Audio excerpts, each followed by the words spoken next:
Startup का पैसा दे नहीं रहे, तो मुझे किसका प्रोडक्ट परचेज करना चाहिए? ये प्रश्न आएगा, आने वाला है।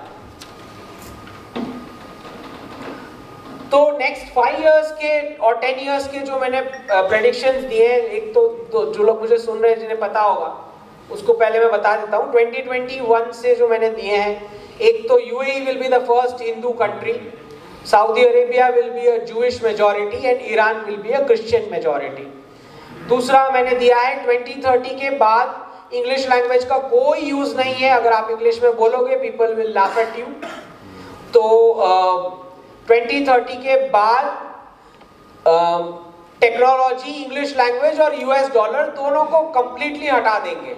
मतलब मैं यहाँ से यूपीआई से पेमेंट कर रहा हूँ रुपीस में, तो रशिया में उसका जो पेमेंट मैकेनिज्म है उसको रियल टाइम रूबल में मिल रहा है, बीच में डॉलर का कोई काम नहीं है। मैं यहाँ से गुजराती में बात कर रहा हूँ, तमिलनाडु में वो तमिल में रियल टाइम सुनाई दे रहा है, चाइना में मैंडरीन में सुनाई दे रहा है, बीच में इंग्लिश लैंग्वेज का कोई काम नहीं है। तो टेक्नोलॉजी डॉलर और इंग्लिश लैंग्वेज दोनों को पूरा हटा रहा है बाय 2030, जिसका मतलब होता है कि आईटी सेक्टर पूरा गया, क्योंकि वो डॉलर के ही साथ उसका जन्म हुआ था। पूरा आईटी सेक्टर का पेमेंट नहीं होने वाला है।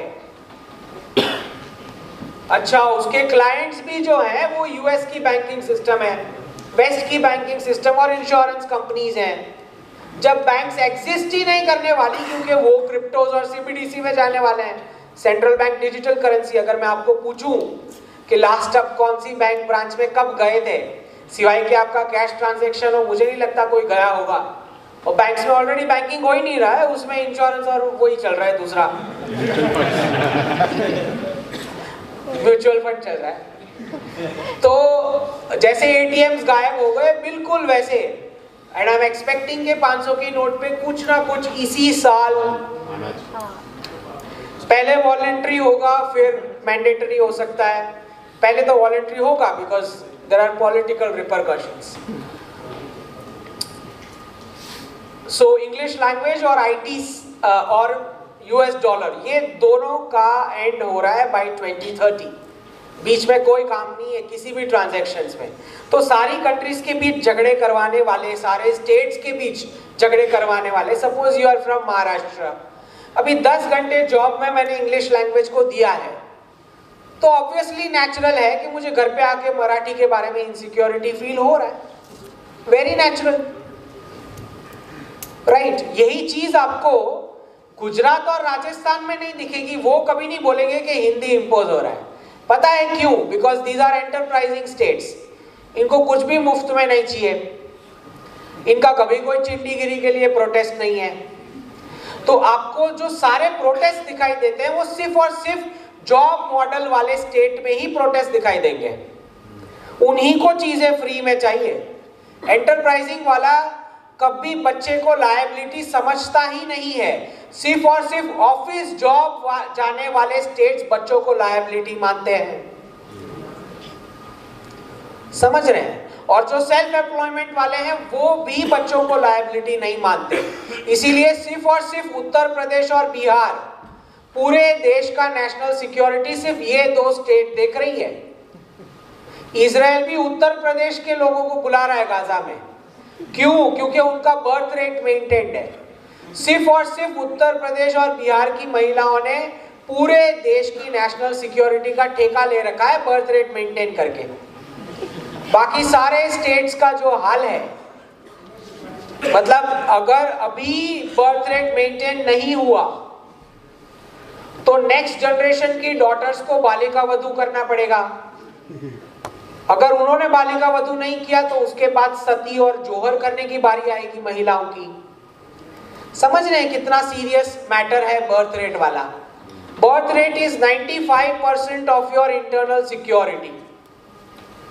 कोई कॉन्स्टिट्यूशन, कोई स्टेट, कोई पुलिस, कोई जुडिशरी बचाने नहीं आएगी। आप देख ही रहे हैं बांग्लादेश में क्या चल रहा है।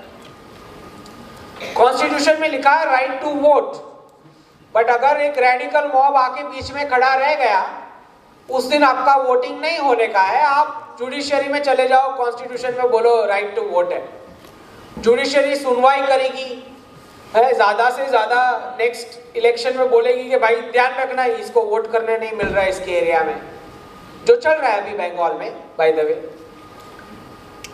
तो जुडिशरी, कॉन्स्टिट्यूशन, स्टेट और पुलिस ज्यादा से ज्यादा आपको कॉम्पनसेशन दे सकते हैं। आपका राइट तो गया, आपका राइट्स खाली आपका बर्थ रेट मेंटेन करेगा, only your family numbers and your community numbers.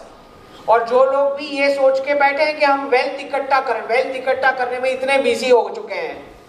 Maharashtra में मैं जाता हूं तो साफ बताता हूं कि 4 साल बचे हैं, बहुत ब्लडशेड होने वाला, बैग्स पैक करके गुजरात भागना पड़ेगा। 4 साल बचे हैं। मॉर्निंग से लेके इवनिंग तक जितनी भी पेमेंट्स हो रही हैं, सारे इलीगल्स जो हैं हथियार खरीद रहे हैं। इनफैक्ट सबकी प्रॉपर्टी ऑलरेडी बांट दी गई है किसी फ्राइडे के दिन। बड़े बड़े बिजनेसमैन की प्रॉपर्टी बंट चुकी है किसी फ्राइडे के दिन, उनको पता भी नहीं। उनको लग रहा है कि वो एसी रिपेयर करने आया है, वो प्रॉपर्टी देखने आया है।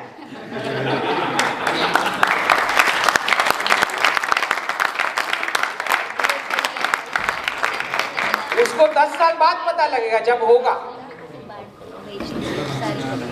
10 years later he will realize कि क्या प्लानिंग चल रहा था मेरे इर्द गिर्द। समझ रहे हैं? अब ये जियोपॉलिटिकली आपको, अगर आप पूरा मैप देखोगे तो जो मैं अपनी बुक में भी बताता हूं कि there are only 2 things, one is Jammu and second is Jerusalem.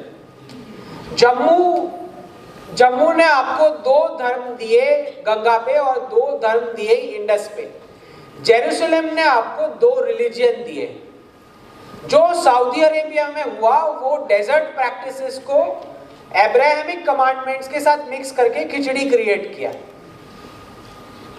So when I से जम्मू विल मीट जेरूसलम इन जेड्डा, तो आपको समझ में आएगा कि वो जो प्रेडिक्शन मैंने दिया है कि UAE will be the first Hindu country, तो ये सारे एनआरआईज जो वेस्ट में से डिस्क्रिमिनेशन होने के बाद, पिटाई होने के बाद वापस आने वाले हैं यूएई, सारे के सारे, क्योंकि भारत नहीं आ पाएंगे। एरोगेंस का लेवल उस लेवल पे है, भारत नहीं आ पाएंगे।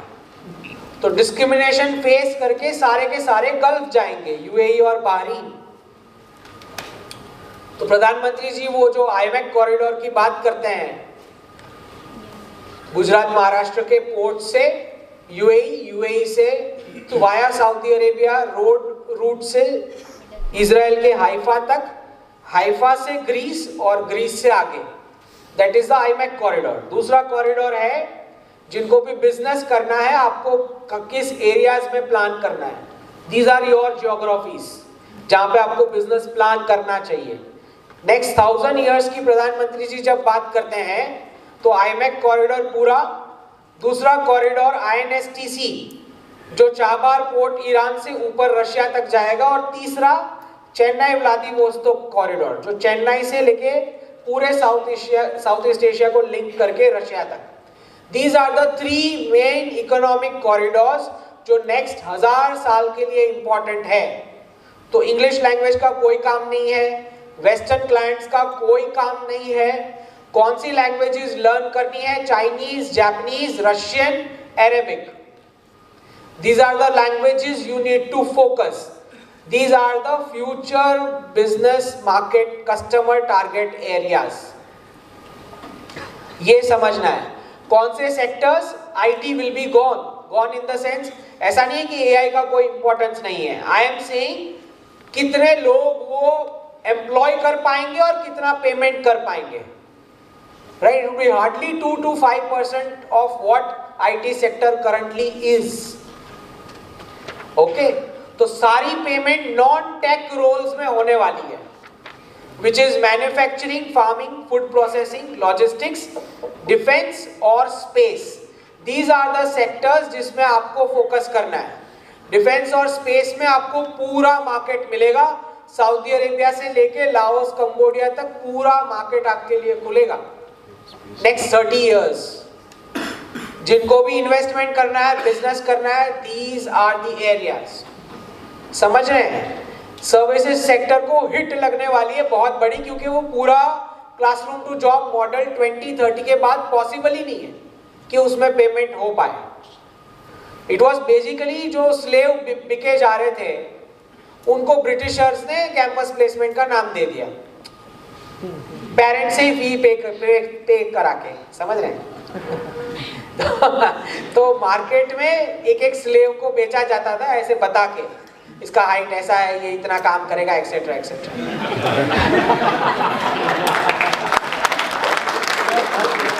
तो उन्होंने बोला कि चलो पहले 15-20 साल पेरेंट्स से पैसे निकलवा लेते हैं।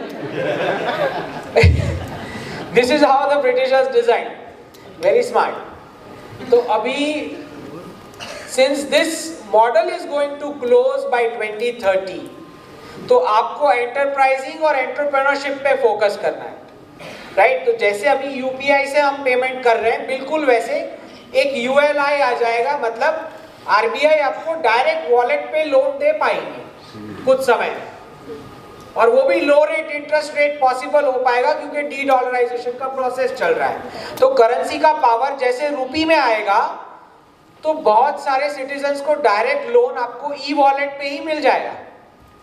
तो एंटरप्रेन्योरशिप करने के लिए जो फंड चाहिए, बेसिकली जैसे उन्होंने अमेजॉन, गूगल, माइक्रोसॉफ्ट, ये सब मुफ्त के पैसों से उन्होंने बिल्ड किया।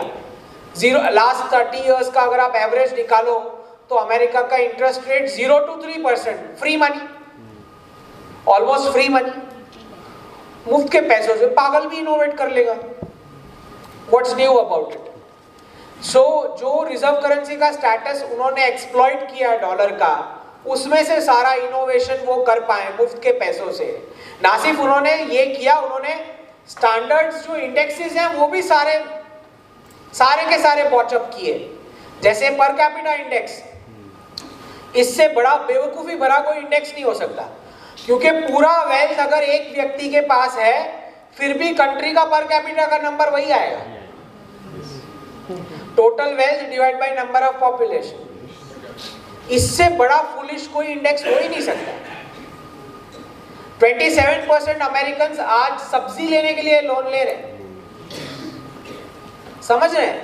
तो उस पर कैपिटा का क्या करूं मैं, आचार डालूं हाई पर कैपिटा का? बिल्कुल वैसे ही बदमाशी उन्होंने जीडीपी के साथ किया। जीडीपी के फॉर्मूला में इन्वेस्टमेंट प्लस कंजम्पशन, एक कैपिटल आइटम है, एक रेवेन्यू आइटम है। अब 11th क्लास का कॉमर्स का बच्चा बता देगा कि अगर मुझे फाइनेंशियल परफॉर्मेंस मेजर करना है तो कैपिटल आइटम के साथ रेवेन्यू आइटम कैसे ऐड हो सकता है? उन्होंने करा और सब चलाते आ रहे हैं उसको, आईएमएफ से लेके सारे के सारी बॉडीज। क्यों कर पा रहे हैं? क्योंकि रिजर्व करेंसी स्टेटस था। तो आज अमेरिकन बिजनेसमैन 10 करोड़ की लोन ले रहा है, कल आके और 20 करोड़ की लेगा। 0 to 3% इंटरेस्ट रेट, मुफ्त का पैसा। You cannot beat them in GDP. उन्होंने कंजम्पशन ऐड कर रखा है विद इन्वेस्टमेंट। समझ रहे हैं क्या गेम चल रहा है इतने बड़े लेवल पे? सब कंट्रीज का जब वो निकालते हैं जीडीपी का इंडेक्स, तो एक रेवेन्यू आइटम को ऐड कर रहे हैं कैपिटल आइटम के साथ और बोल रहे हैं हम तो ऊपर है, सबसे ऊपर।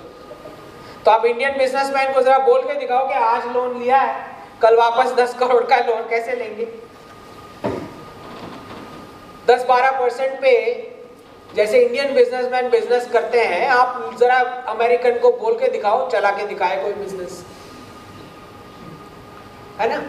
तो वो पूरा फ्री मनी वर्ल्ड है जहां पे इसका कोई काम जरूरत ही नहीं, जब पैसा ही फ्री है।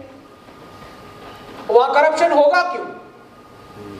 राइट, वहां पे रूल्स बिल्कुल ट्रैफिक रूल्स फॉलो होंगे। क्यों? क्योंकि वो छुट्टी ले सकता है। जब पैसा ही मुफ्त का है तो वो करप्शन क्यों करेगा? तो जब कंपैरिजन करते हैं तो काफी चीजें हमें पहले समझनी होगी कि चल क्या रहा है। दूसरा, चाइना का पूरा मैन्युफैक्चरिंग हेफ्ट जो बिल्ड हुआ, पूरा का पूरा वॉल स्ट्रीट से फ्री डॉलर सप्लाई करके पूरा टेक्नोलॉजी ट्रांसफर उनको करवाया गया। पूरी टेक्नोलॉजी उन्होंने वेस्ट से चोरी करी, मुफ्त का वॉल स्ट्रीट फाइनेंस का डॉलर्स मिला उनको। क्यों? क्योंकि यहाँ पे करेंसी छाप रहे थे और वहां प्रोडक्शन हो रहा था। पूरे वर्ल्ड का करेंसी एक जगह छप रहा है और प्रोडक्शन एक जगह पे ही हो रहा है।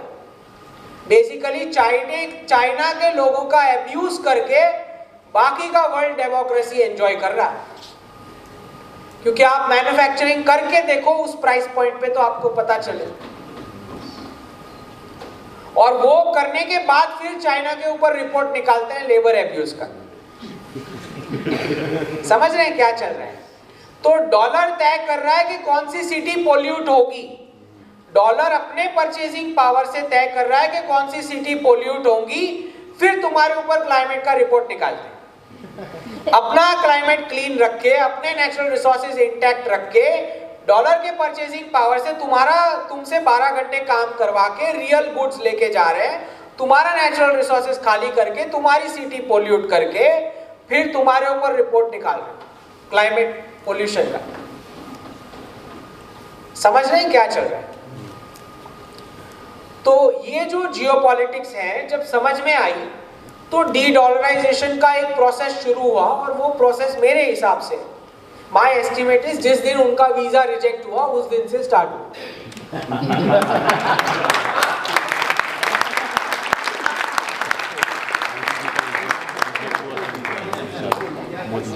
तो जिस दिन उनका वीजा रिजेक्ट हुआ, वो बोले मीडिया को कि मैं अमेरिकन को इधर लाइन अप करूंगा वीजा के लिए।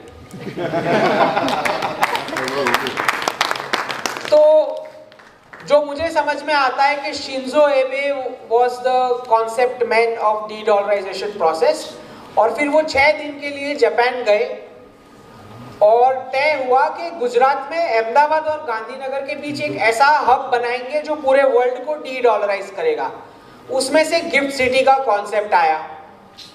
फिर अचानक से जापान बन जाता है partner country to the state of Gujarat, और वाइब्रेंट गुजरात समिट स्टार्ट होती है। 2-3 वाइब्रेंट गुजरात समिट होने के बाद गुजरात मॉडल रेडी हो गया। अब पूरे वर्ल्ड को डी डॉलराइज करना है तो कैसे होगा? तो करेंसी का कॉन्सेप्ट ये कहता है that gold is the only real currency, that is the currency, बाकी सब फेक है, बाकी सब एंट्रीज है, चाहे आप डिजिटल एंट्रीज बोलो या पेपर नोट्स बोलो, जो भी बोलो। Gold is the only currency, gold is the only asset which is zero credit risk, zero political risk, zero geopolitical risk, zero default risk. It is the Sanatan currency. तो gold और silver के coins हुआ करते थे, और उसमें राजा और queen का फोटो डाल के to make people trust that this is the currency. तो जब कभी फाइनेंशियल रीसेट करना है तो गोल्ड और सिल्वर एक्यूमुलेट करना होता है। तो राजा क्या करेंगे? गोल्ड और सिल्वर के कॉइन्स को डीमोनेटाइज करके वेल्थ एक्यूमुलेट कर लेंगे और चीपर मेटल कॉइन्स इशू करेंगे। तो वर्ल्ड में फाइनेंशियल रीसेट करने का सिंपल रूल है कि गोल्ड एक्यूमुलेट करना है। तो प्रधानमंत्री जी को पता है कि इंडियंस के पास इतना गोल्ड है कि पूरे वर्ल्ड की सेंट्रल बैंक्स का टोटल करो उससे ज्यादा। तो सबसे पहले उन्होंने सोचा यही कर लेते हैं। तो सबसे पहले गोल्ड मोनेटाइजेशन स्कीम आई, लेकिन किसी ने दिया ही नहीं। So nobody gave their gold. That's the Sanatan wisdom. तो फिर प्रधानमंत्री जी ने बोला कि अब रूपी को पहले क्लीन कर लेते हैं। तो उन्होंने डीमोनेटाइजेशन किया, और जैसे ही डीमोनेटाइजेशन हुआ, पाकिस्तान, बांग्लादेश, नेपाल, भूटान, श्रीलंका, मालदीव्स, यूके सारे बैंकरप्ट हो गए, क्योंकि ये सारे के सारे हमारी नकली करेंसी छाप के अपनी इकोनॉमी चला रहे थे।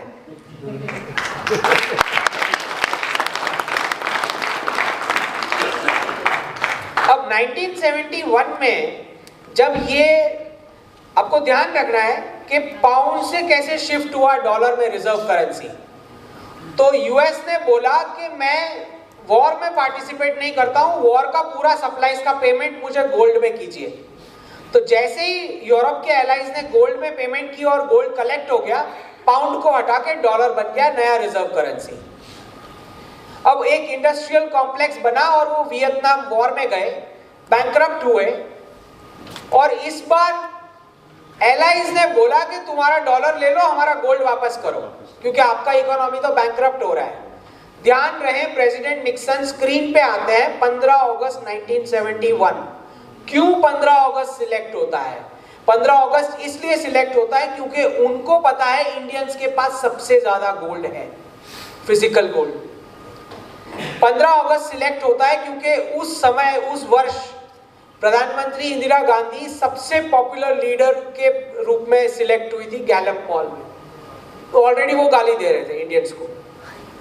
15 अगस्त वो स्क्रीन पे आते हैं, बोलते हैं नो मोर गोल्ड स्टैंडर्ड, मतलब तुम गोल्ड मांगोगे तो डॉलर के एक्सचेंज में मैं नहीं दूंगा, नो पेमेंट ऑफ गोल्ड। और बाकी सारी करेंसीज क्योंकि डॉलर के साथ पेग थी, तो टोटली सारी करेंसीज फियाट करेंसी हो गई, FIAT। फियाट करेंसी का मतलब होता है जितना छापना है छापो, totally out of thin air, कोई गोल्ड स्टैंडर्ड नहीं, एक्सचेंज में कुछ पेमेंट गोल्ड या सिल्वर में नहीं होगी, सारी करेंसीज फियाट हो गई। 1973 वो जाते हैं किसिंजर, सऊदी अरेबिया के साथ डील होती है oil for security programme, crude oil तुम डॉलर में बेचो, तुम्हारा सिक्योरिटी हम देखेंगे। तो पूरे विश्व में जो मैं जियोपॉलिटिक्स में बताता हूं, 2 बकेट थियरी, हर एक राष्ट्र को बोला गया तेरा बाजू वाला चोर है, उसको हम सैंक्शन करने वाले हैं, which means you have to continue with the US dollar. तो यूरोप खड़ा है रशियन बॉर्डर पे, रशिया खड़ा है चाइनीज बॉर्डर पे, चाइना खड़ा है इंडियन बॉर्डर पे, इंडिया खड़ा है पाकिस्तान बॉर्डर पे, पाकिस्तान खड़ा है अफगानिस्तान बॉर्डर पे, अफगानिस्तान खड़ा है ईरान बॉर्डर पे, ईरान खड़ा है इराक बॉर्डर पे। हर एक देश को बोला गया तुम्हारा बाजू वाला चोर है, बदमाश है, उसको हम सैंक्शन करेंगे, you continue with the US dollar. इसी में से Ukraine, POK, Taiwan, Iran, Israel, north Korea, south Korea, ये सारे हॉटस्पॉट्स खड़े हुए सिर्फ और सिर्फ डॉलर को रिजर्व करेंसी स्टेटस में रखने के लिए। हमारा पार्टीशन किया गया सेकेंड वर्ल्ड वॉर के बाद। जिन्हें ये नहीं पता है और जियोपॉलिटिक्स में ये चर्चा करते हैं बार बार कि हम रशिया के साथ चले गए क्योंकि वेस्ट ने साथ नहीं दिया, उनको नहीं पता है, उन्होंने पढ़ना चाहिए। There is a book called Stalin's Wars. उस बुक में लिखा है कि जैसे ही सेकेंड वर्ल्ड वॉर खत्म हुआ, there was a summit between Roosevelt, Stalin and Churchill, और वो समिट से पहले रूजवेल्ट स्टैलिन को बोलता है तुम इंडिया रखो, let's not discuss with Churchill. ये पार्ट हिस्ट्री का जो नहीं पता है लोगों को जियोपॉलिटिक्स का, हमको ऑलरेडी रशिया को पकड़ा दिया गया था और पार्टीशन क्रिएट किया गया क्योंकि एक बकेट ऑफ नेशंस को डॉलर्स और आर्म्स देने के थे, बाजू वाले को सैंक्शन करना था, और दोनों फाइट करेंगे तो ही डॉलर रिजर्व करेंसी स्टेटस में रहता है। ये समझना है लोगों ने पार्टीशन के पहले की हिस्ट्री के पार्टीशन क्यों हुआ। जहां एनिमीज नहीं थे वहां एनिमीज खड़े किए गए पार्टीशन करके, और हमको ऑलरेडी रशिया को पकड़ा दिया गया था। तो वो जो पूरी सोशलिस्ट सरकार रही टिल 1991 रिफॉर्म्स, राइट, वो कोई हमारी चॉइस नहीं थी कि हम रशिया से अलाइन हो गए, नहीं, हमको पकड़ा दिया गया था क्योंकि दोनों क्लैश करेंगे इंडिया पाकिस्तान तो ही वो डॉलर रिजर्व करेंसी स्टेटस में रहता है। तो एक बकेट ऑफ नेशंस को डॉलर्स और आर्म्स और बाजू वाले को सैंक्शन। इसका प्रूफ है जब जनवरी 24 में मैंने गाजा विजिट किया तो इजराइल की फोर्सेस ने हमें बताया कि पहले पैलेस्टाइन को कैश जाता है, उसके बाद ही मिलिट्री का सप्लाई यहाँ पे आर्म्स का आता है US से। पहले कैश वहां जाता है, उसके बाद हमको आर्म्स की सप्लाई होती है। तो ये समझना है कि हर जगह उन्होंने 2 बकेट थियरी खड़ा करके क्लैश करा के डॉलर को रिजर्व करेंसी स्टेटस में रखा। 1971 में जैसे ही पेट्रो डॉलर का जन्म हुआ, सऊदी अरेबिया और ईरान के बीच 2 बकेट खड़ा करके सारा का सारा रेडिकलाइजेशन प्रोसेस शुरू हुआ भारत में। अचानक से सलीम जावेद की स्क्रिप्ट्स आना शुरू हुई, अचानक से अमिताभ बच्चन 786 का बिल्ला लेके घूम रहे, मंदिर में प्रश्न पूछ रहे हैं, अचानक से गुलशन कुमार की हत्या हो रही है, अचानक से वो खान चले आए बॉलीवुड में जो आपको 71 से पहले हिंदू नाम रखना पड़ता था बॉलीवुड में सरवाइव करने के लिए। खान चले आए, स्क्रीन पे प्रेम वाली मूवीज चल रही है, आपके लव जिहाद चल रहा है और हर एक सिटी में बॉम्ब अटैक्स हो रहे हैं, स्क्रीन में प्रेम दिखाया जा रहा है। हाईवे की दोनों साइड की प्रॉपर्टीज, हाईवे की दोनों साइड की प्रॉपर्टीज पेट्रो डॉलर से खरीदी जाए। ये पूरा रेडिकलाइजेशन का प्रोसेस फियाट डॉलर 1971 के चलते, अगर डॉलर नहीं होता तो बॉलीवुड में खान नहीं आते। ये समझना है रेडिकलाइजेशन प्रोसेस कैसे हुआ।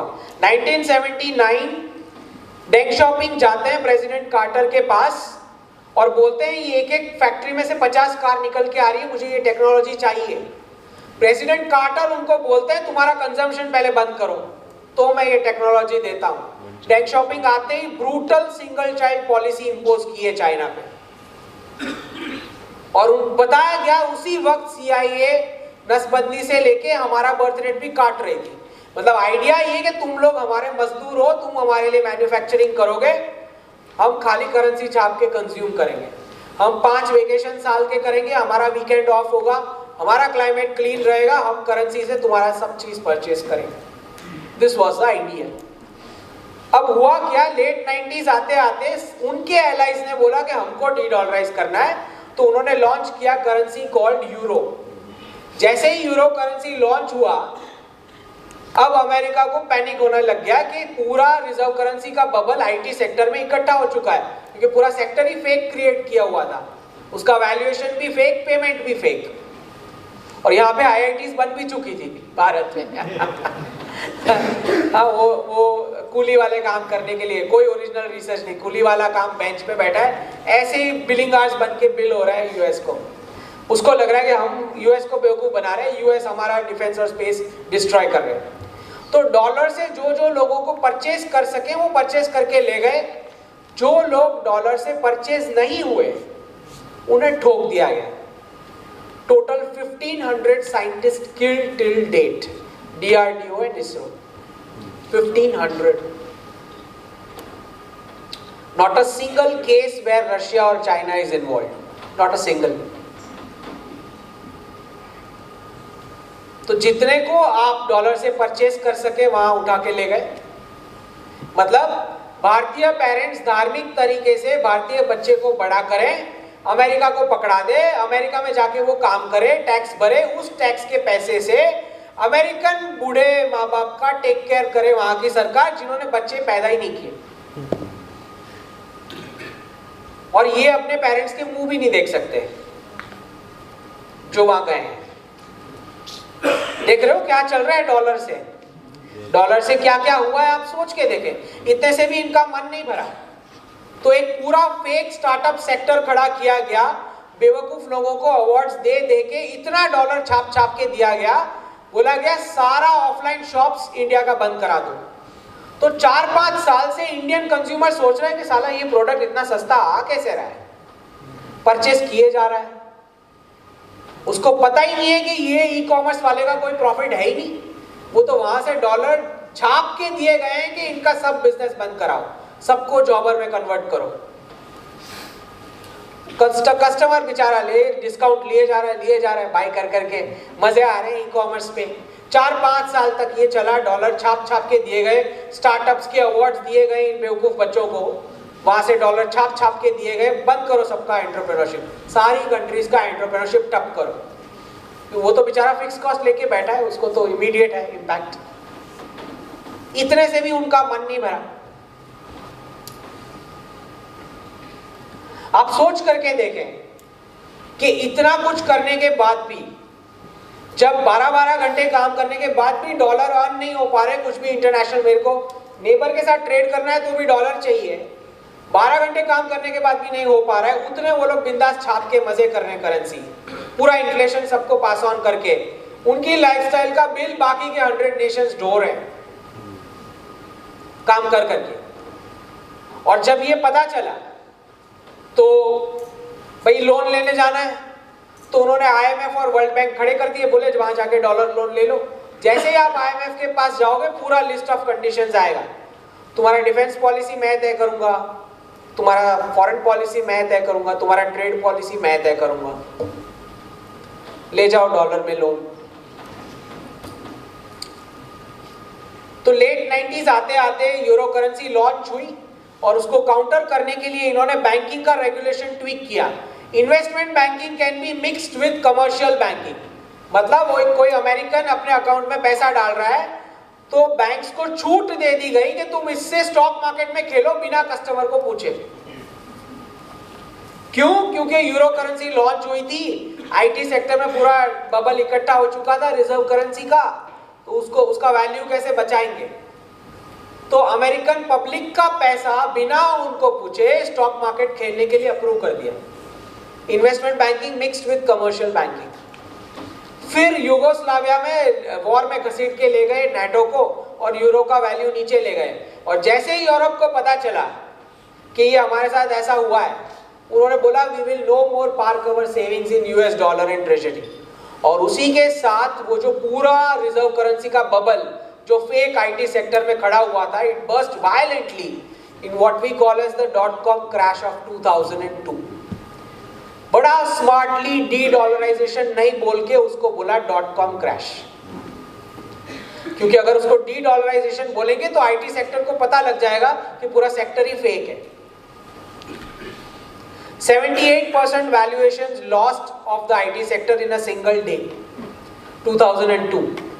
अब चाइना ने बोला कि यूरोप की जगह मैं सेविंग्स करूंगा यूएस डॉलर और ट्रेजरी में, और इसके साथ चाइना को 2001 में WTO में मेंबर बना के सारे एक्सपोर्ट के बेनिफिट्स दिए गए, एक्सपोर्ट मॉडल क्रिएट किया गया, उसको सारी टेक्नोलॉजी चोरी करने की छूट मिली, मुफ्त के डॉलर छाप छाप के वॉल स्ट्रीट फाइनेंस से दिए, ताकि चाइनीज प्रोडक्ट का कॉस्ट इतना नीचे हो कि वर्ल्ड में कोई मैन्युफैक्चर करने की सोचे ही ना।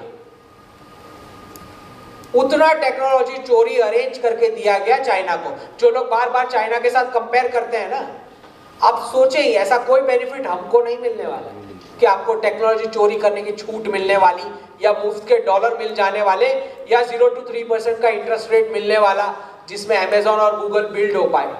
इसमें से कुछ भी भारत को नहीं मिलने वाला। जो आप बिंदास बार बार कंपेयर करते रहते हो ना, हम चाइना जैसे क्यों नहीं है, यूएस जैसे क्यों नहीं है, ऐसा कोई बेनिफिट हमको नहीं मिलने वाला है। ना हम कम्युनिस्ट सरकार हैं कि भाई लेबर को अब्यूज कर लिया, समझ रहे हैं। लेकिन अब क्या हुआ है, ये होने के बाद क्योंकि डॉलर मुफ्त का छप रहा था, तो हस्बैंड भी डॉलर, वाइफ भी डॉलर, बच्चे भी डॉलर। कोई घर में रहे क्यों, 16 साल का हुआ बच्चे को निकाल दिया घर से बाहर अमेरिकन परिवारों ने, क्योंकि जब पैसा ही मुफ्त का है तो साथ में कोई क्यों रहेगा, कोई क्यों किसी की सुने। उसमें चलते चलते 60% डिवोर्स रेट उन्होंने अचीव कर लिया, और उससे 2008 का क्राइसिस आया।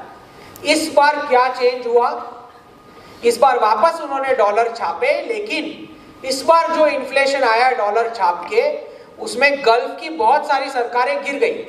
वापस उन्होंने बड़ा फैंसी सा नाम दिया अरब स्प्रिंग 2011। ये नहीं बोल रहे कि डॉलर छापे मुफ्त के, बोल रहे अरब स्प्रिंग 2011। लेकिन इस बार गल्फ को पहली बार रियलाइजेशन आया कि मेरा आधा क्रूड ऑयल का वेल्थ जो जमीन से मुफ्त का निकलता है, जिसमें मेरा कोई टैलेंट नहीं है, निकाल भी कोई और रहा है, पैक भी कोई और कर रहा है, वो इंडिया, पाकिस्तान और बांग्लादेश को इस्लामिक बनाने में खर्च हो चुका है, और मेरे पास आधा ही क्रूड ऑयल वेल्थ बचा है, अब और कोई इकोनॉमिक्स से मुझे आती भी नहीं है। तो अब गल्फ ढूंढने लग गया कि भाई मेरे माँ बाप कौन थे।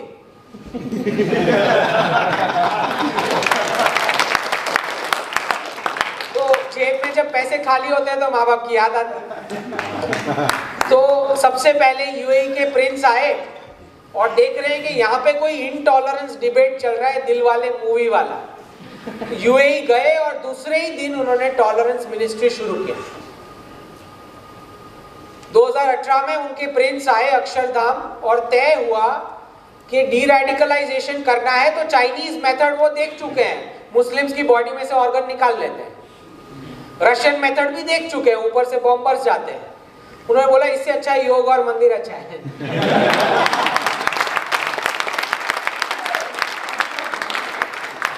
तो पूरा यूएई और सऊदी अरेबिया डी रेडिकलाइज करना चाह रहा है। तो योग, मंदिर, आयुर्वेद, और लास्ट ईयर तो संस्कृत उत्सव जिस साइज का सऊदी अरेबिया में मनाया गया, because Sanskrit is the only language which is designed for de radicalization process, क्योंकि उसमें वो शब्द ही नहीं, उसमें एक भी उस प्रकार के शब्द है ही नहीं। तो प्रधानमंत्री जी ने 2 ब्रदर बनाए थे पिछले साल तक, सऊदी अरेबिया और UAE. Okay, next year and तक उन्होंने, लास्ट ईयर एंड तक उन्होंने 4 ब्रदर्स बना लिए, कतर और ओमान। तो कतर में भी गुजराती गरबा हो चुका है, ठीक है। तो यू हैव टू अंडरस्टैंड कि द पोजीशन इज कि वो बोल रहे हैं कि हम सनातनी थे, and right now Delhi is in question mark के भाई प्रूफ लेके आओ। तो 2 MOUs हुए हैं, एक सऊदी अरेबिया के साथ और एक UAE के साथ। दोनों में उनके नेशनल आर्काइव्स का फुल एक्सेस भारत को दिया जा रहा है कि तुम ही बताओ कि भाई एंशिएंट मंदिर हमारी जगह पे किधर थे। तो सऊदी अरेबिया ने हज की एडवर्टीजमेंट सोशल मीडिया से निकाल दी है, और अभी जो वो प्रमोट कर रहे हैं, right now they are promoting Al Ula town which is an ancient mandir town. तो अगर आप मैप में देखोगे, गुजरात का Somnath and Kaaba in the same line and length, बिल्कुल वैसे केदारनाथ और इजराइल का temple mount in the same line and length. आप स्ट्रेट लाइन बना के देख ले मैप में। और जूइश बाइबल में संस्कृत में लिखा हुआ है कि इंडिया से ये पूजा की सामग्री टेंपल माउंट तक आती थी सऊदी अरेबिया क्रॉस करके। It is mentioned in the Jewish Bible. समझ रहे हैं? तो इस पूरे डी रेडिकलाइजेशन प्रोसेस में जब ये गल्फ पूरा चेंज हो चुका होगा, जो मैं बोलता हूं कि NRI स्पिट पार्ट के UAE आएंगे, UAE बाहरी, UAE will be the first Hindu country, Saudi Arabia will be a Jewish majority and Iran will become a Christian majority। अब आपको देखना है कि with this changes, जहां पे रशिया, चाइना, जापान, कोरिया, इन सबके बर्थ रेट्स जा चुके हैं, और बर्थ रेट्स जाने का रीजन क्या है, जो मैं डिफरेंस बताता हूं Abrahamic economics versus Sanatan economics. तो अब्राहमिक इकोनॉमिक्स में पूरा विश्व ये बोल रहा है कि you are the body, soul is just a vehicle.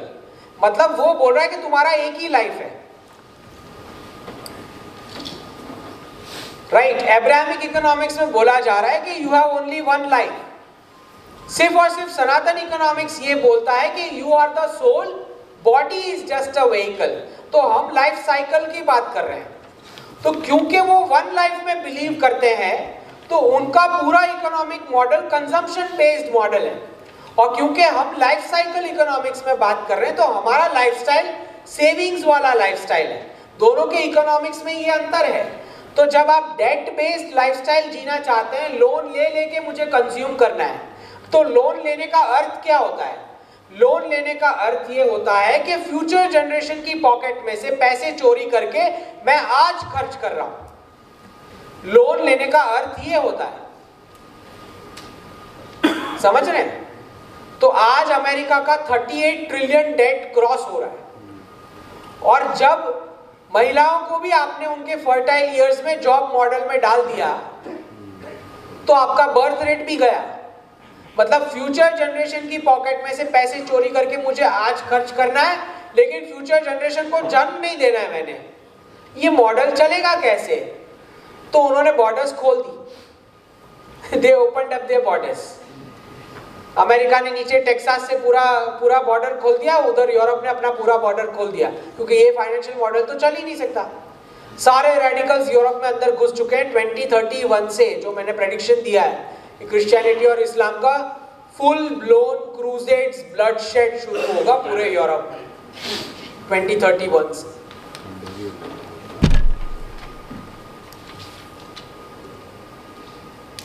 तो आपको ये समझना पड़ेगा कि अगर जॉब मॉडल से एंटरप्रेन्योरशिप मॉडल में जाना है, तभी जाके भारत उस लेवल पे इकोनॉमिक ग्रोथ पे आ सकता है जो हम 1000 साल पहले, मतलब 1800 साल तक हमारा एवरेज 27% GDP वर्ल्ड को हम दे रहे थे। उस लेवल पे आना है, एंटरप्रेन्योरशिप लेवल पे। तो सैलरी वाला कोई रिसर्च नहीं करने वाला ओरिजिनल, ना वो इनोवेट कर पाएगा। तो आपको पूरा एजुकेशन मॉडल जो है उसको ट्वीक करके एंटरप्रेन्योरशिप ड्रिवन करना पड़ेगा। घर में ये एटमॉस्फेयर देना पड़ेगा फेल होने का, वो मार्कशीट वाला नहीं, बिजनेस में फेल होने का। तो इंडियन पेरेंट्स को भी घर में ये वातावरण क्रिएट करना पड़ेगा कि ऐसे ही बिजनेस मॉडल नहीं बन जाता है, टीम बनेगी, इवॉल्व होगा मॉडल, राइट। बिल्कुल वैसे हमारे एजुकेशन सिस्टम को जब ये क्वेश्चन पूछा जाएगा, क्योंकि पैकेजेस होंगे नहीं, IT sector is going, banking is going by 2030, जो मैं बता रहा हूँ कि 500 की नोट पे एक्शन आएगा, और जब लोन मुझे मेरे यूपीआई यूएलआई पे मिल रहा है डायरेक्ट आरबीआई से, मुझे बैंक ब्रांच का क्या करना है? बिल्कुल वैसे वहां फॉरेन में क्राइसिस होके वहां भी central bank digital currency, digital dollar, digital yuan आने वाला है, वहां भी बैंक का कोई पूरा आईटी सेक्टर, पूरा सर्विसेज सेक्टर जो फेक क्रिएट किया गया था, क्लासरूम टू जॉब्स मॉडल पूरा फेक क्रिएट किया गया था, फार्मर्स को सुसाइड करवा के जो सैलरी के पैकेजेस मिल रहे थे आप सबको, वो पॉसिबल नहीं हो पाने वाला है 2030 के बाद। तो मेरे पास 5 ग्राम रियल गोल्ड है, उसके सामने उन्होंने मार्केट में 5000 ग्राम पेपर गोल्ड फैला दिया है जो एग्जिस्ट ही नहीं करता है। क्यों उन्होंने ऐसा किया? डॉलर को रिजर्व करेंसी स्टेटस में रखने के लिए, गोल्ड को आर्टिफिशियली नीचे रखने के लिए।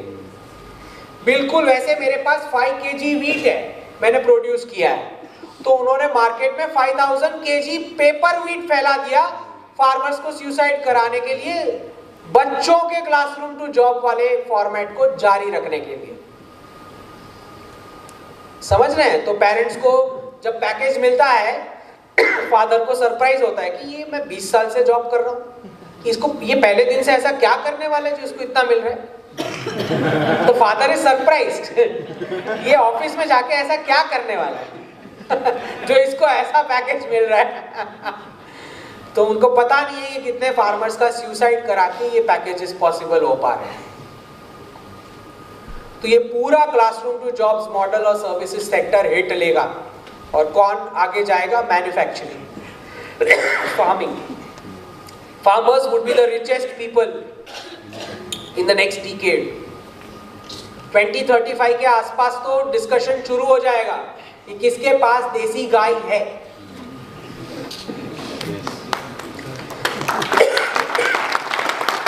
ये डिस्कशन शुरू होगा, और ये सारी सिटीज जो गलत तरीके से क्रिएट की गई, बैंगलोर, पुणे, हैदराबाद, चेन्नई, बैंगलोर, यहाँ से रिवर्स माइग्रेशन शुरू होगा 2030 के बाद। जिन्होंने टियर 2 और 3 में वीकेंड विलास ले रखे हैं, that will become the main residence. तो ये जो 12 लाख का जो इनकम टैक्स का जो बेनिफिट दे रखा है एग्जेम्पशन, ये आखिरी इंजेक्शन है टियर 1 को सरवाइव करने के लिए, जिनको मैं फियाट डॉलर सिटीज बोलता हूँ। इसका सर्वाइवल का ये आखिरी इंजेक्शन है, इसका इम्पैक्ट 2030 तक रहेगा। उसके बाद क्लासरूम टू जॉब्स का पता नहीं, which means a big question mark for the education sector के प्रोफेसर्स एंटरप्राइजिंग के लिए बच्चों को कैसे ग्रूम करेंगे बिना 20-25 साल किसी फालतू सब्जेक्ट्स में वेस्ट करवाए बच्चों के। तो इसीलिए सनातन इकोनॉमिक्स मॉडल में मंदिर ecosystem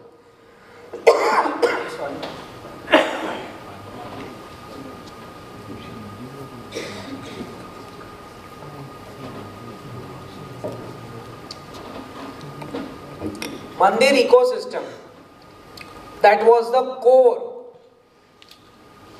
that was the only equipment with which we were giving 27% on an average to the world GDP. तो वो सारे ट्रांजैक्शंस भगवान की मूर्ति के थ्रू ही हो सकते हैं। डायरेक्ट आप गुरु को पेमेंट नहीं कर सकते, ना गुरु ने कभी फीस चार्ज करनी चाहिए जब तक जो स्किल शिष्य सीखने आया है उसका प्रमाण नहीं दे देता, तब तक गुरु दक्षिणा गुरु नहीं मांग सकते। तो समाज जो कंट्रीब्यूट करता है भगवान के चरणों में, वो मूर्ति के थ्रू गुरु का रिसर्च और उनका पूरा जीवन स्पॉन्सर होता है।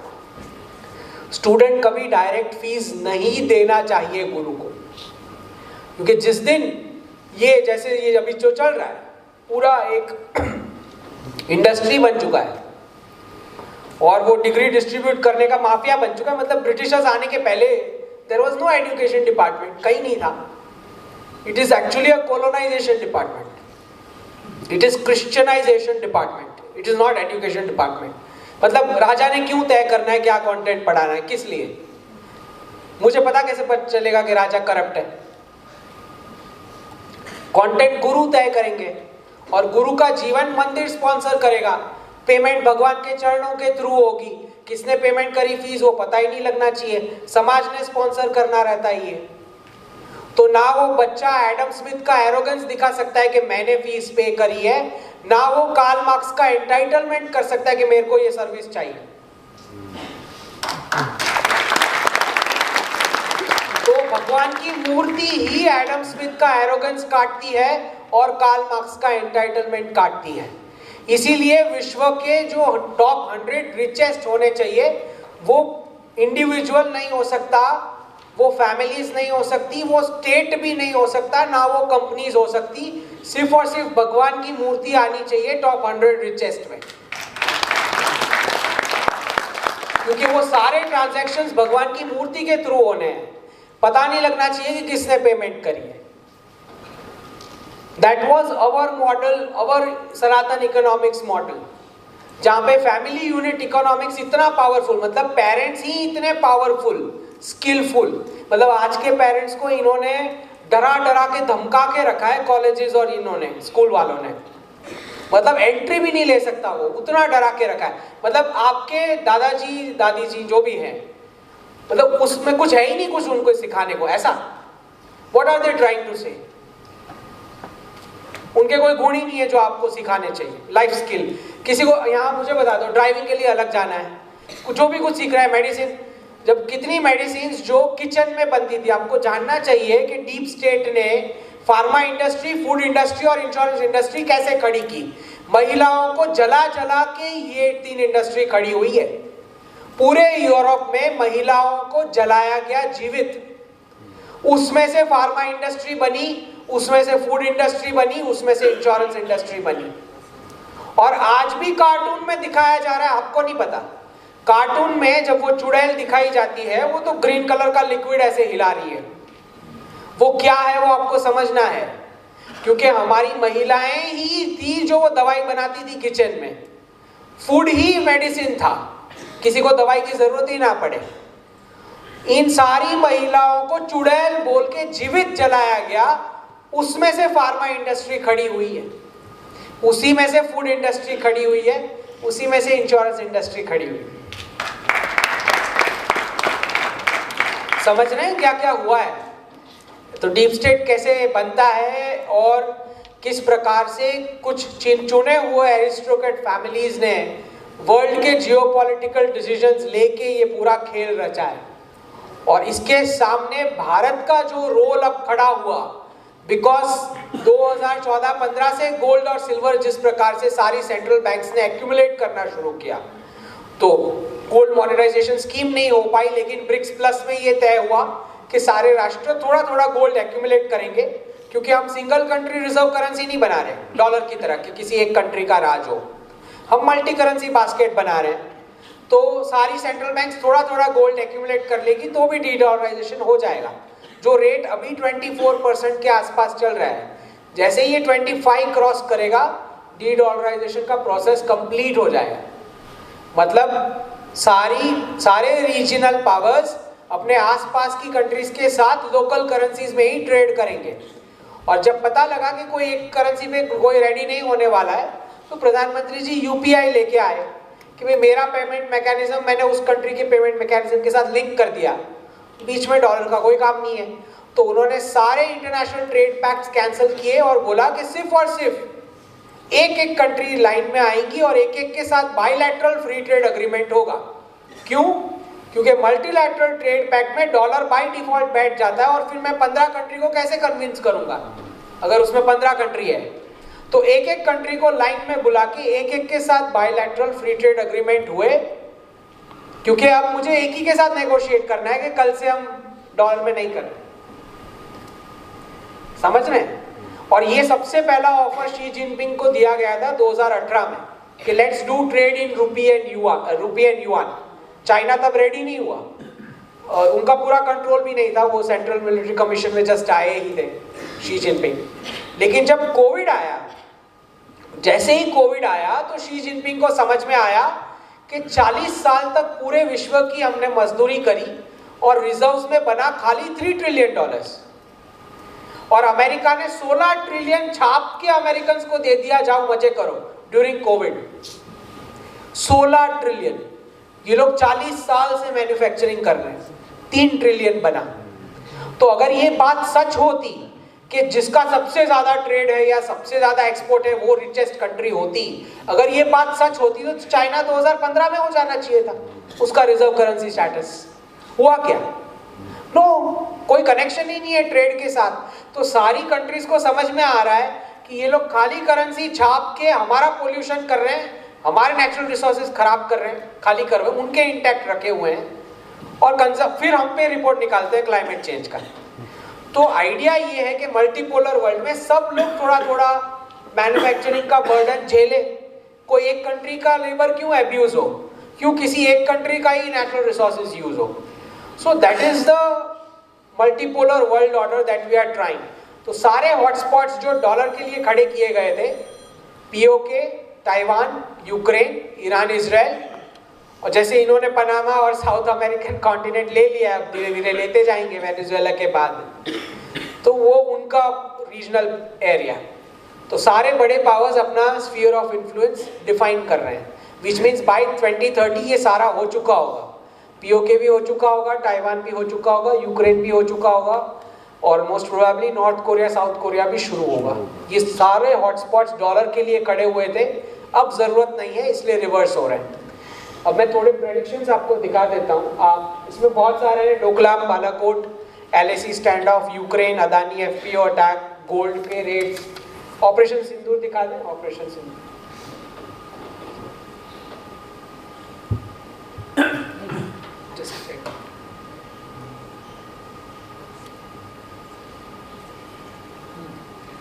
ये 28 अप्रैल का प्रेडिक्शन है। फॉलोअर्स ने पूछा था कि सर कोई हिंट डालो कि कब होगा ऑपरेशन सिंदूर, तो ये मैंने बंगाल टाइगर का फोटो डाला, और 7 मई रविंद्रनाथ टैगोर जी का जन्मदिन, दो दिन उनका जन्मदिन होता है, 7th और 9th में दोनों सेलिब्रेट होता है अलग अलग प्रकार से।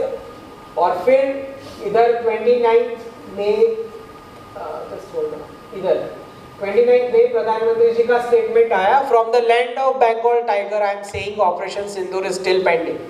ठीक है, ये 6 मई का लाइव मेरी चैनल पे मैंने प्रेडिक्शन दिया कि कुछ ही घंटे बचे हैं, ऑपरेशन सिंदूर स्टार्ट होगा।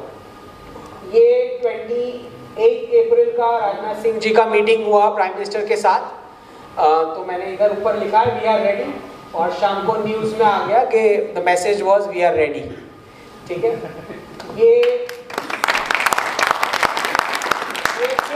5th मई का प्रेडिक्शन है। नवदुर्गा डाला है मैंने क्योंकि 9 जगह पाकिस्तान पे स्ट्राइक्स होंगी, वो प्रेडिक्शन, और ऊपर लिखा है मैंने नीट एग्जाम खत्म हो चुकी, बच्चे घर वापस आ चुके हैं।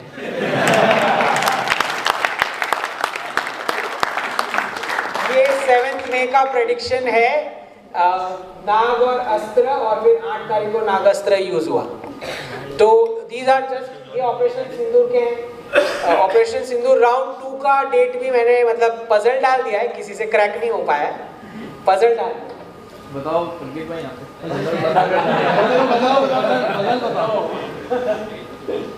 आपको दूसरा गोल्ड का रेट देखना, सिल्वर, ये गोल्ड का प्रेडिक्शन 2022 में कि 63 से 75,000 के बीच होगा बाय दिसंबर 2023। मई 23 में 63 क्रॉस हो गया। इधर नवंबर 2024 का प्रेडिक्शन 85 से 90,000 के बीच में होगा 2025 में, इधर 87 हो गया 6 फरवरी को। इधर 2023 का प्रेडिक्शन 80 से 85 के बीच होगा बाय दिसंबर 24, 81 हो गया अक्टूबर 24। और ये फेडरल रिजर्व के इंटरेस्ट रेट्स पूरे 24 मंथ्स का प्रेडिक्शन, जो मंथली पॉलिसी डिसीजन है उसका एक स्ट्रोक में 24 मंथ्स का मैंने प्रेडिक्शन दे दिया कि 2024 इलेक्शन तक एक भी रेट कट यूएस से नहीं आएगा। This is 24 months policy prediction. फिर आपको कैलिफोर्निया फायर समझना है, तो ये मैंने इंश्योरेंस की हेडलाइन पर से कैलिफोर्निया में वाइल्ड फायर होगा उसका प्रेडिक्शन दिया है। अगस्त 24 का प्रेडिक्शन, और नवंबर दिसंबर में वाइल्ड फायर हो गया। तो बहुत ही सिंपल है, 3 चीज़ों से मैं प्रेडिक्शन देता हूँ। 1 is cash flow, second is body language of leaders, and third is dates of history. There is no astrology, astrology आता नहीं मुझे। सो कुछ कुछ लीडर्स होते हैं जिन्होंने 1000 साल की डेट्स रिवर्स कर, जैसे हमारे प्रधानमंत्री जी 1000 साल की डेट्स रिवर्स कर रहे हैं। तो बालाकोट वीर सावरकर के दिन, 2000 की नोट गोडसे के दिन, कश्मीर रीऑर्गेनाइजेशन एक्ट सरदार पटेल के दिन, वक्फ एक्ट औरंगजेब के दिन, राइट। बिल्कुल वैसे इजराइल ने जो तीनों अटैक्स ईरान पे किए, तीनों के सिग्नल बैंक ऑफ जापान से आए। तो 3 चीजें आपने टैली करनी है, dates of history, body language of leaders और कैश फ्लो। ये तीनों मैच होता है, you can give a prediction. तो जैसे आई शो यू सम, ये पनामा और गल्फ ऑफ अमेरिका का, अभी जैसे वेनेजुएला का हुआ, ये ओलंपिक्स की फोटो पर से मैंने इधर सर्कल किया है, पनामा, गल्फ ऑफ मैक्सिको, और लिखा है अमेरिकन इकोनॉमिक यूनियन। मतलब पूरा साउथ अमेरिकन कॉन्टिनेंट जो है वो अमेरिकन इकोनॉमिक यूनियन का भाग होगा। 3 प्रेडिक्शन मैंने दिए, यूके का पार्टीशन, ग्रेटर इजराइल और अमेरिकन इकोनॉमिक यूनियन। ये ओलंपिक्स की सेलिब्रेशन की फोटो पर से मैंने ये 3 प्रेडिक्शन दिए। 12 अगस्त 2024 और 10 फरवरी 2025 को उसको गल्फ ऑफ मैक्सिको को गल्फ ऑफ अमेरिका नाम दे दिया गया, और फिर पनामा कैनल भी जो है उसका कब्जा किया गया। और आप वेनेजुएला वाला तो आप अब देख ही रहे हो। तो ये जब ट्रंप नहीं थे, ट्रंप की टीम भी नहीं थी, बिल्कुल वैसे ट्रंप की टैरिफ का 200 से ज़्यादा प्रेडिक्शन है। ट्रंप की टैरिफ, एनआरआईज के खिलाफ डिस्क्रिमिनेशन, बच्चे मारे जाएंगे यूएस कैंपसेस में, ये सारे प्रेडिक्शन मैंने 2-3 साल पहले के दिए हुए। बालाकोट देखना, ये बालाकोट का प्रेडिक्शन 5 महीने पहले, ये बालाकोट का प्रेडिक्शन 48 आवर्स पहले, ये बालाकोट का प्रेडिक्शन 4 दिन पहले, और ये बालाकोट के दिन मैंने प्रेडिक्शन दिया कि पाकिस्तान का क्या रिस्पॉन्स होगा सुबह। तो मैंने लिखा है first a denial then some minor action at the LOC. तो पहले उनका स्टेटमेंट आ गया कि कुछ पेड़ गिरे हैं, फिर दूसरे दिन उन्होंने माइनर एक्शन किया।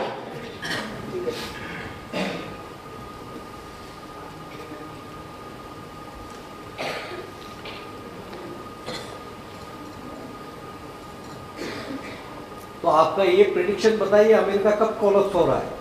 It's over. I'm saying 3 rupees by 2029. 3 rupees for the dollar by 2029. So basically gold और silver is working like a pipeline. तो डॉलर का पूरा वैल्यूएशन गोल्ड और सिल्वर में ला रहे हैं। गोल्ड और सिल्वर का वैल्यूएशन रूपी अंदर लेके जाएगा। बेसिकली रूपी टर्म्स में गोल्ड और सिल्वर भी नीचे जाएगा और डॉलर भी नीचे जाएगा। So gold and silver are just acting like a pipeline. तो जितने भी आईटी और फाइनेंस कैपिटल्स हैं उसका कोलैप्स चल रहा है। New York is the finance capital, IT capital is California. New York, California, London, Paris, Berlin, Sydney, Toronto, ये सारी सिटीज का स्क्रिप्टेड कोलैप्स चल रहा है because these are IT and finance capitals. ये सब गिरा के नए स्टॉक एक्सचेंजेस होंगे, GIFT City, Texas, Dubai, Shanghai and Moscow. These are the new stock exchanges in the new world order.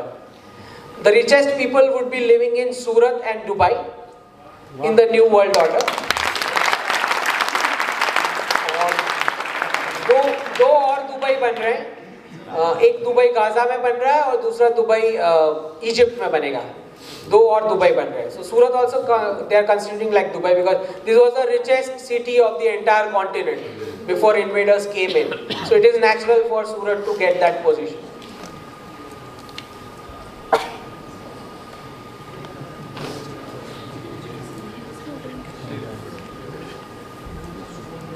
ये चाइना ताइवान कॉन्फ्लिक्ट का 2022 का है। एलएसी स्टैंड ऑफ मैंने 20 दिन पहले प्रेडिक्ट किया था। अदानी एफपीओ अटैक मैंने 7 दिन पहले प्रेडिक्ट किया था। ये अगस्त 2022 को ताइवान को उन्होंने सर्कल किया था मिलिटरीली, और ये मैंने मैसेज डाला था कि अगर मंडे फॉरेन मिनिस्ट्री की ये लेडी अगर स्टेज पे आई तो मिलिट्री कॉन्फ्लिक्ट होगा, वरना नहीं होगा। और ये उनका डेटा बताया है, मंडे वो स्टेज पे नहीं आई। So body language is also equally important tally करने के लिए कि ऐसे ही चल रहा है या नहीं। So that is also very very important. Gaza as a Dubai क्या है? Gaza as a Dubai, Gaza is Dubai, मतलब गाजा इज अ डिफरेंट। ये मैंने जनवरी मैं खुद गाजा में गया था और मैंने वहाँ रूइंस में वहीं पे उनको बता दिया था कि ये दुबई बनेगा। तो इजराइल वाले हंस रहे थे। ये फरवरी 2024 को ये मैंने यहाँ पे ट्वीट किया हुआ, north Gaza can be built into Dubai 2.0। तो तब ट्रम्प भी नहीं थे, ट्रम्प की टीम भी नहीं थी। ट्रम्प जब आए तब उन्होंने फरवरी 25 में बोला कि गाजा में रिवेरा बनाएंगे, राइट। और फिर फरवरी 25 में सऊदी अरेबिया ने अरब समिट भी इसके ऊपर करी कि कौन कौन सी कंट्रीज वो दुबई में पार्टिसिपेट करेंगी। तो ये 2024 फरवरी का प्रेडिक्शन मैंने वहीं पे देख के बता दिया था। पूरा रूइंस था, but that visit is very very important, क्योंकि इजराइल में जब हम गए तो 17 साल का बच्चा जो गाजा में फाइट कर रहा था टेररिस्ट से, वो बताए 15 दिन से उसने सिर्फ बिल्ली मार के खाई उसने 15 दिन। बिल्ली और च्युइंगम, बस खाने को कुछ नहीं था, टेररिस्ट को मारने भेजा गया था। 17 साल का। और पूरी ट्रेन में हमने देखा जितने सारे यंगस्टर्स थे 14-15 की एज के, फुल साइज गन्स लेके प्रैक्टिस करके आए हुए, थक के सो गए थे नीचे ट्रेन में। So when we asked them कि भाई what is the solution radicalism का, तो पहले तो उनका कॉन्स्टिट्यूशन देख के शॉक लगा। 1 पेज का कॉन्स्टिट्यूशन था, ऐसे 1 पेज का कॉन्स्टिट्यूशन, और इसमें 50 जगह पे ज्यूइश लिखा है और सबका सिग्नेचर है, बस दैट्स कॉन्स्टिट्यूशन। तो अच्छा लगा देख के। लेकिन जब ये प्रश्न पूछा मैंने कि व्हाट इज जूइश नेशन, तो जितना हमारा कंफ्यूजन है उतना ही उनका भी है। उनके भी अलग अलग लोग अलग अलग आंसर देते हैं। What is Jewish, are you saying कि यहाँ पे कोई मुस्लिम नहीं रहेगा, इज दैट जूइश इजराइल? तो आधे हाँ बोल रहे हैं, आधे ना बोल रहे हैं, पता नहीं, बिल्कुल वैसे जैसे हमारे। लेकिन जब रेडिकलाइजेशन पे पूछा तो बोलते हैं कि 4 बच्चे पैदा करेंगे, 2 मर जाएंगे, लेकिन हम ये जगह नहीं छोड़ने वाले। This was the answer. तो फिर वो मुझे पूछे, क्योंकि उनको लगता है कि भाई 2002, और फिर मैं कुछ जो मेरे टॉक्स में डी रेडिकलाइजेशन कवर करता हूँ मैं, डी रेडिकलाइजेशन, तो मुझे पूछ रहे थे कि आपको क्या लगता है। तो मैंने अपनी जियोपॉलिटिक्स की बुक में भी इसको एक्सप्लेन किया हुआ है, जिसको मैं बोलता हूँ 90+5+5। तो इजराइल की आर्मी का जो ऑफिशियल स्टैंड है वो बोलते हैं कि हम खाली टेररिस्ट को मारते हैं 5%, हम इनोसेंट का कुछ नहीं करते। यही कुछ पॉलिसी इंडियन आर्मी का भी, कि हम ऑपरेशन सिंदूर में खाली टेररिस्ट को मारें, सिविलियंस को कुछ नहीं। तो मेरा ये कहना है कि ये जो 5% टेररिस्ट हैं वो सबसे ऑनेस्ट और ट्रूथफुल लोग हैं कम्युनिटी के। वो तो झूठ बोल ही नहीं रहा, उसको पकड़ा तुम, वो झूठ बोल ही नहीं रहा, वो क्लियर बता रहा है कि मैंने इसके लिए बॉम्ब फोड़ा, वो झूठ नहीं बोल रहा है। तो वो तो बड़ा रिस्पेक्टेबल है। नेक्स्ट 5% जो है ना, these are the clerics and celebrity जो कवर फायर देते हैं। स्टेप 1 से लेके स्टेप 9 तक बोलेंगे कि दिस इज रिलीजियस फ्रीडम, हमको कॉन्स्टिट्यूशन ने दिया है, हम करेंगे। जैसे ही स्टेप 10 पे वो फट जाता है तो बोलता है नहीं, दिस इज नॉट इस्लाम, हम इसको नहीं जानते, ऐसा कुछ लोग, कुछ बुरे लोग हैं। सबसे डेंजर जो है वो ये 90, क्योंकि ये 90 ने पैसा लगा के वो 5% टेररिस्ट क्रिएट किया है। क्यों क्रिएट किया है? क्योंकि एक एरिया में रैंडम स्टैबिंग होगा तो अगले दिन सुबह वहां से 30,000 लोग प्रॉपर्टी खाली करके जाते हैं। वो जो अच्छा वाला है ना वो खरीदने आता है, समझ रहे हैं? जो आप बोल रहे हो ना मेरा फ्रेंड तो बहुत अच्छा है, खरीदने वही आता है, टेररिस्ट नहीं आता है। समझ रहे हैं? ये आपको समझना है कि कैसे 50 कंट्रीज क्रिएट हुई, है ना? तो वो ये 90 जो है वो इकोनॉमिक मॉडल बना चुके हैं कि रेडी वेल्थ मिलने वाली है, समझ रहे हैं? तो वो आएगा, रोएगा, बोलेगा भाईजान बहुत बुरा हो आपके साथ, हमारी कम्युनिटी में ना कुछ बुरे लोग हैं, कितने में दे रहे हो? तो यही चीज़ कश्मीर में हुआ, यही बंगाल में, यही केरला में, इसी तरह 50 कंट्रीज बनी। लाइन में 10 शॉप है, पहला शॉप प्रीमियम में खरीदा जाता है, दूसरे में उसका भाईजान आएगा, 6 महीने बाद उसमें गाय कटेगी, बाकी की 8 शॉप मुफ्त में मिलने वाली है। तो ये जो 90 है ना, ये अच्छे मुसलमान हैं, समझ रहे हैं? तो ये चीज़ मैंने इजराइल की फोर्सेस, उनकी कैबिनेट को भी समझाने की कोशिश करी, तो ऐसे आंखें फाड़ के देख रहे हैं। तो जब रेडिकलाइजेशन समझ में आएगा तो डी रेडिकलाइजेशन समझ में आएगा। तो रेडिकलाइजेशन ऐसे हो रहा है 90 + 5 + 5 सबसे ऑनेस्ट सबसे रिस्पेक्टफुल टेररिस्ट हैं, क्योंकि वो बेचारे झूठ बोल ही नहीं रहे। उससे बाद ये थोड़े कम, और ये तो बाप रे, ये प्रॉपर्टी लेने आएंगे, समझ रहे हैं। तो किसी फ्राइडे के दिन आपकी प्रॉपर्टी ऑलरेडी एलोकेट हो जाती है, फिर आपको 10 साल बाद पता लगता है। चलो जय हिंद।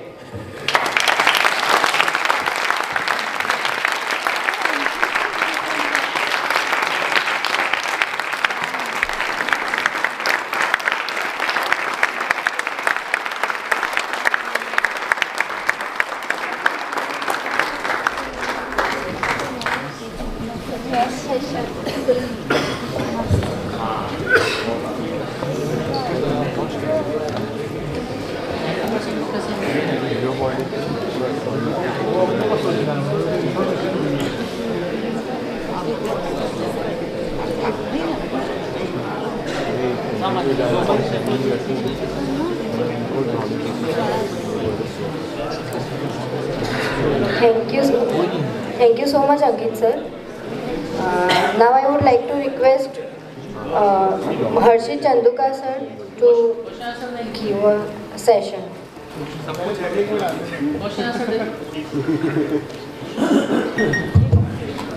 अंकित ji thank you so much. लगभग 30 से 40 प्रश्न बना के लाया था, सब कुछ कवर्ड हो गए हैं, तो कुछ नए बनाए हैं।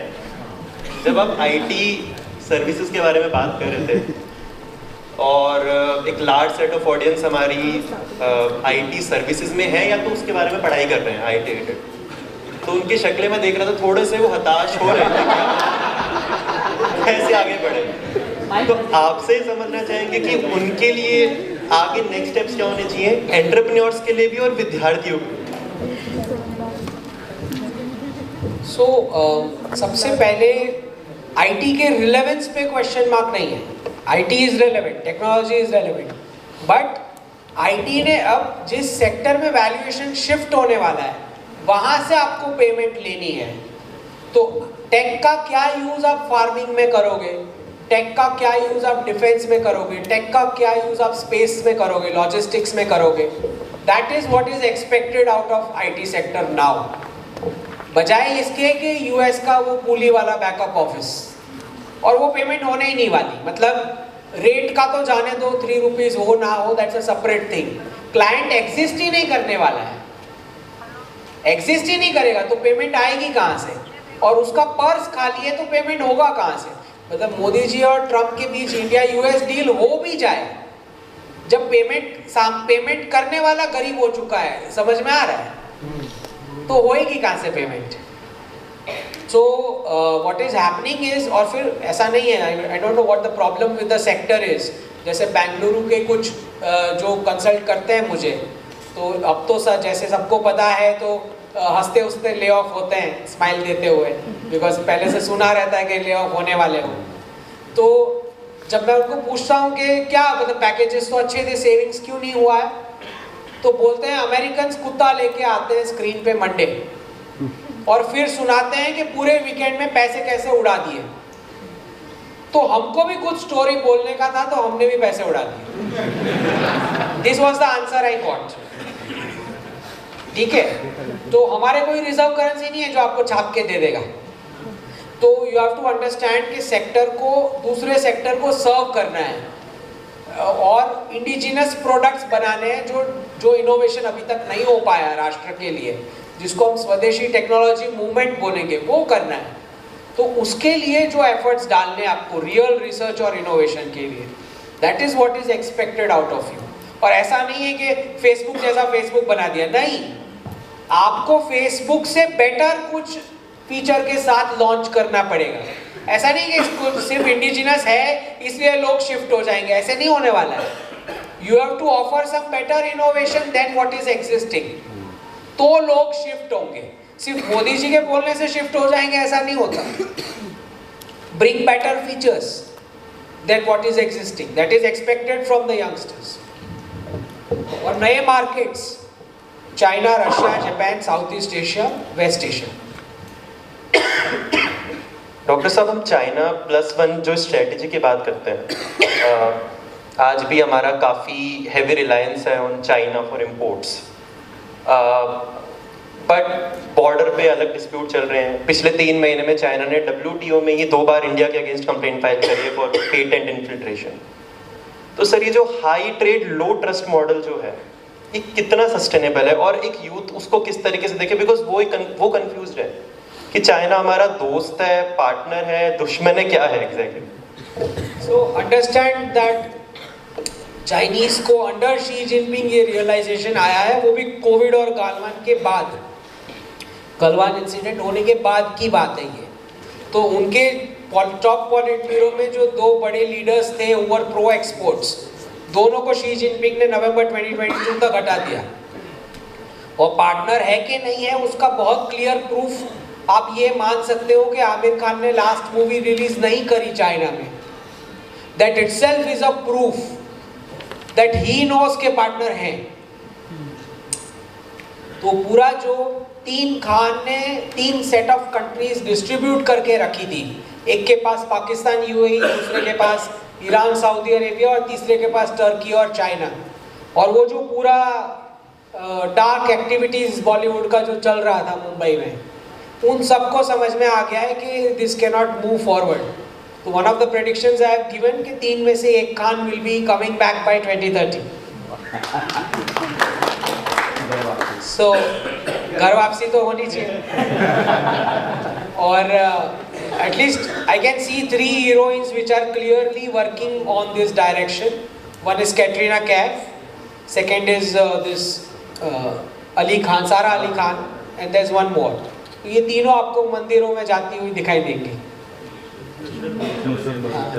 सो a chunk of Bollywood now understands, क्योंकि 1971 के डॉलर के बाद जिन जिन लोगों को फेक पॉपुलैरिटी मिली थी, उन सब का रिस्पेक्ट साफ हो चुका है। हर एक फेक चीज़ों का रिस्पेक्ट साफ हो चुका है, चाहे वो एक्टर्स हो, प्रोफेसर्स हो, राइटर्स हो, राइट, नेता हो, सबके सब पूरी फेक क्रिएट की हुई इमेज साफ हो चुकी है। तो रिवर्सल नेचुरल है। तो तब गुलशन कुमार की हत्या हुई थी, अब बाबा सिद्दीकी की हत्या हुई है ना। रिवर्सल तो दिख रहा है। सर, एक चीज़ समझाइए, जैसे रशिया के पास मिलिट्री है, एनर्जी है, चाइना के पास टेक्नोलॉजी है, रेयर अर्थ रिसोर्सेज हैं, इंडिया के पास अपना मैन पावर है, डेमोग्राफी है। क्या ये 3 देश मिलके एक ट्रायंगल क्रिएट कर सकते हैं जो कि हम यूएस के लिए एक रेजिलियंस क्रिएट कर पाएँ? उसके पीछे क्या काम चल रहा है और कितनी सस्टेनेबिलिटी है? देखिए, मुझे जो समझ में आता है कि डी-डॉलराइजेशन के प्रोसेस में 3 नहीं है, 4 है। यूएस, रशिया, इंडिया और चाइना, यही 4 है। इसका कारण ये है कि अगर आप यूक्रेन कॉन्फ्लिक्ट को स्टडी करोगे, तो जब से यूक्रेन कॉन्फ्लिक्ट स्टार्ट हुआ है तो किसने पैसा बनाया है? तो वही रशियन ऑयल और गैस पे चाइना ने प्रीमियम चढ़ाया, इंडिया ने प्रीमियम चढ़ाया, अमेरिकी कंपनीज ने प्रीमियम चढ़ाया और वेस्टर्न सिटीजन्स को बेचा। तो जो पैसे बना रहे हैं वही पार्टनर्स हैं। As simple as that. Cash flows का सिंपल नियम है, कैश जहां घूम रहा है, those are the real partners. Screen पे चाहे हेडलाइन कोई भी हो, ठीक है। तो रशियन ऑयल गैस पे बैन लगा के यूरोपियन सिटीजन्स और अमेरिकन्स को प्रीमियम किसने चढ़ा के चार्ज किया? रशिया, चाइना, इंडिया और यूएस। तो चारों पार्टनर्स हैं डी-डॉलराइजेशन प्रोसेस में। और पीओके, ताइवान, यूक्रेन और पनामा जैसे वो एक्सचेंज हो चुके हैं, मतलब प्रिंसिपली हो चुके हैं, physically has to happen. This is my understanding. Okay, let me give a disclaimer. US कैसे हो सकता है? यूएस और इजराइल। यूएस, आपको देखें, जब कभी किसी कंट्री की बात करो तो आपको चीज़ें समझनी है। आप खाली यूएस बोलोगे तो आपको नहीं समझ में आएगा कि क्या चल रहा है। US deep state, US government, US forces और पॉलिटिशियंस, किसकी बात कर रहे हो? अगर आप अमेरिकन सिटीजन्स की बात कर रहे हो तो उनको कोई नहीं पूछ रहा है। उनको पूछ के डॉलर को रिजर्व करेंसी नहीं बनाया गया था, उनको पूछ के, ना पॉलिटिशियंस को पूछ के, ना अमेरिकी सरकार को पूछ के। पीछे जो डिसीजन ले रहे थे वही थे, राइट। बिल्कुल वैसे अगर आप चाइना की बात करोगे तो आप चाइनीज कम्युनिस्ट पार्टी की बात कर रहे हो, पीएलए की बात कर रहे हो या चाइनीज सिटीजन की बात कर रहे हो? अगर आप पूरा कंट्री का नाम लोगे तो आपको कभी समझ में नहीं आएगा कि क्या चल रहा है। ठीक है, कौन से सेक्शन में कौन डिसीजन ले रहा है, कौन सा सेक्शन, वो आपको समझना है। तो यहाँ पे यूएस डीप स्टेट गोल्ड और सिल्वर क्योंकि एशिया में शिफ्ट हो रहा है, इसका मतलब ही ये है कि डीप स्टेट तय कर चुका है। मतलब अगर अमेरिकी कैंपसेस में इंडियंस को मारा जा रहा है या एनआरआईज के साथ डिस्क्रिमिनेशन हो रहा है, इसका साफ मतलब है कि ऑस्ट्रेलिया, यूके, कनाडा के कैंपसेस आपके घर पे आने वाले हैं। तो वहां से निकालेंगे तो तब तो आप यहाँ पे एडमिशन लोगे ना, समझ रहे हैं? तो बाय 2030 बहुत सारा वेस्टर्न ऑपरेशंस जिसको सरवाइव करना होगा वो शिफ्ट हो चुका होगा भारत में। अगर आप प्रधानमंत्री बॉडी लैंग्वेज अगर आप रीड करें तो प्रधानमंत्री जी की जितनी भी मीटिंग्स होती हैं तो वेस्टर्न कंपनी का लीडर आता है, साथ में बोला जाता है कि अगर इंडिया हेड चाहिए वरना मीटिंग नहीं मिलेगी। इंडिया हेड आता है, मीटिंग होती है, मीटिंग होने के बाद वो वापस जाता है, वहाँ ले ऑफ अनाउंस करता है, यहाँ प्लान अनाउंस करता है। समझ रहे क्या चल रहा है? तो बाय 2030 जिस बिजनेसेस ने सरवाइव करना होगा वो भारत शिफ्ट हो जाएंगे। सर एक आखिरी प्रश्न, फिर हम Q&A की तरफ मूव करेंगे। सोशल मीडिया पे जैसे बहुत नरेटिव चल रहे होते हैं, जैसे वर्ल्ड वॉर 3 लॉर्डिंग करके मतलब एक बहुत चल रहा है काफ़ी टाइम से। एक 20-22 साल के विद्यार्थी को या फिर हमारे लिए भी और एंटरप्रेन्योर्स के लिए भी क्या चीज़ों का ध्यान रखा जाए और कौन से नरेटिव को सही समझे? अंकित शाह जी को सुने, that is one of the way. उसके अलावा और क्या तरीके हो सकते हैं जिससे हमें सही नरेटिव और सही फैक्ट सामने आए? नहीं, देखिए मीडिया की जो हेडलाइंस हैं उसको अगर आपको ट्रांसलेशन करना आ गया तो आप डिकोड कर सकते हैं कि ये क्या कहना चाह रहे हैं। ठीक है, जैसे जनवरी में जब हेडलाइन आया Trump reiterate support for H1B, तो मैंने तुरंत ट्रांसलेशन दिया कि H1B पे डायरेक्ट एक्शन होगा। एग्जैक्ट उल्टा। बिल्कुल वैसे जब ईरान के ऊपर जब अटैक आया तो रशिया ने बोला कि रशिया के रिलेटेड हेडलाइन आया कि we will support for against this attack, right? तो कोई सपोर्ट आने ही नहीं वाला था। That is the translation. तो अगर आपको कोई हेडलाइंस का एग्जैक्ट ऑपोजिट मीनिंग है वो अगर आपको ट्रांसलेट करने आ गया तो यू कैन डीकोड। दूसरा जो वर्ल्ड वॉर वाला चलते रहता है, पहले ये समझना है कि एक भी वर्ल्ड वॉर तो थे ही नहीं। दीज वर यूरोपियन वॉर्स, वो वर्ल्ड वॉर नहीं थे। ठीक, क्योंकि ब्रिटेन और बाकी के यूरोपियन पावर्स के पास 50 से ज्यादा कॉलोनीज कंट्रोल में थी, इसलिए सारे कंट्रीज को उसमें घसीटा गया। तो अगर आज मेरे को तुम वर्ल्ड वॉर की बात करोगे तो कौन सी कंट्री की सुन के कोई वॉर में घुसेगा? उनके पास 50 कॉलोनीज थी उनके पास, तो सबको ऑर्डर दे दिया कि भाई you have to participate in the war. Right, it was European war funded by Indian tax payers, बिना हमको पूछे। There was never any world war. So it's a gradual process, धीरे धीरे इंटरप्रिटेशन अच्छा होगा तो maybe we can better verify the news. और cash flows आपको समझ में आएगा। जैसे फर्स्ट वर्ल्ड वॉर हुआ उससे पहले लंदन की सारी बैंक्स के आगे लाइन लगी थी क्राइसिस की, तो आपको स्क्रिप्ट समझनी है। जैसे पहले वर्ल्ड वॉर हुआ 1, ट्रीटी ऑफ वर्सेली करके यूरोप को डी इंडस्ट्रियलाइज किया गया। उसके बाद स्पेनिश फ्लू आया, उसके बाद LGBTQ हुआ, मतलब जर्मनी में बर्लिन में सारे पुरुष लिपस्टिक और फ्रॉक पहन के घूम रहे थे। उसके बाद हिटलर आया, उसने मैन्युफैक्चरिंग की बात करी और फिर गोल्ड का रीवैल्यूएशन आया। बिल्कुल सेम स्क्रिप्ट अभी चल रही है, नो डिफरेंस। यूक्रेन का कॉन्फ्लिक्ट आया, उसके बाद इसकी जगह कोरोना आया स्पेनिश फ्लू की जगह, और LGBTQ शुरू हो गया। फिर अब ट्रम्प मैन्युफैक्चरिंग की बात कर रहा है, फिर गोल्ड रीवैल्यूएशन आएगा। सेम टू सेम सीक्वेंस, कोई चेंज नहीं है सीक्वेंस में। धन्यवाद सर। ऑडियंस के कुछ प्रश्न हैं, one by one. Yes sir, good afternoon. My name is Nisha and जैसे वर्ल्ड ऑर्डर की आप बात कर रहे हैं तो जो मेन लीडर्स है जिंग जिनपिंग, मोदी, सब 80-75 पहुंच गए, तो एक लाइफ स्पैन के हिसाब से फिर किसी को इधर उधर हो गया तो फिर वो सब वो प्रिडिक्शन वो समझ में नहीं, या फिर उन्होंने, मैंने भी बीच में एक देखा था कि वो लोग कुछ अभी कोरियन प्रेसिडेंट वो सब बात कर रहे थे कुछ मेडिसिन या ऐसे कोई थोड़ा खींचने के लिए लाइफ के लिए, तो वो कैसे क्योंकि सब अभी 5-10 साल में ही है तो समझ नहीं आ रहा है कैसे। आप तय रखें कि प्रधानमंत्री जी का एक और टर्म है, एक और टर्म है।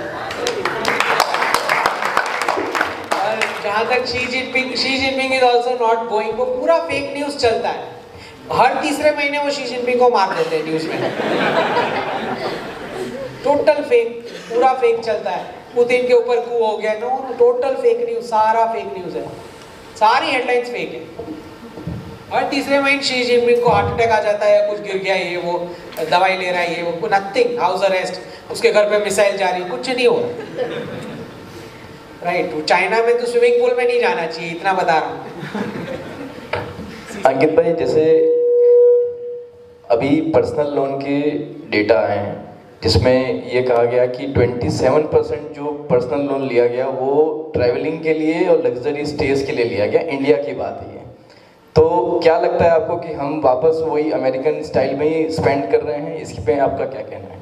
देखिए राहुल भाई, यंगस्टर्स में अब्राहमिक इकोनॉमिक्स के ऊपर क्लियर उनको नरेटिव्स ही सोशल मीडिया पे हर जगह पे ऐसे सेट किया गया है। दूसरा मैं बता रहा हूँ, ऐसे सिंगल चाइल्ड और 2 चाइल्ड मैक्सिमम, तो दादा दादी का सारा पैसा उनको आना है, पता है उनको, राइट, नाना नानी का पैसा भी उनको ही मिलना है, उनको पता है। So this is exactly Y जब न्यूज़ आता है कि इतने बिलियनर्स भारत छोड़ के मिलियनर्स जाना चाह रहे हैं, तो ये जो जाना चाह रहे हैं ये वो लोग हैं जो स्पेंडिंग में मानते हैं, इनको वो फायर है ही नहीं बिजनेस बिल्ड करने की। इनके दादा ने मेहनत करके बिजनेस बिल्ड कर लिया, 3rd-4th जनरेशन आते आते वो फायर जा चुका है, वो खुद कंज्यूमर बन चुके हैं, उनको खाली शॉपिंग में इंटरेस्ट है, उनको वो मेहनत घिसाई कुछ करना ही नहीं है। सो दिस शोज के कहीं ना कहीं पेरेंटिंग का गैप रहा है, which is why this is happening. तो बहुत ज़्यादा वेस्टर्न इन्फ्लुएंस की वजह से ये हाई कंजम्पशन वाली लाइफस्टाइल, वन लाइफ वाला सिंड्रोम जो है बीमारी हो चुकी है। इसका क्या इफेक्ट आएगा? इसका बहुत क्लियर इम्पैक्ट है, मतलब नेक्स्ट 10 इयर्स में अगर हमारा बर्थ रेट और सेविंग्स नहीं इम्प्रूव हुआ तो 2050 के बाद प्रॉब्लम इकोनॉमी को आना शुरू हो जाएगा, क्योंकि एआई अपना प्रोडक्ट खुद थोड़ी कंज्यूम करेगा। जब तक ह्यूमन कंज्यूम नहीं करता है तब तक प्रॉफिट होना ही नहीं है।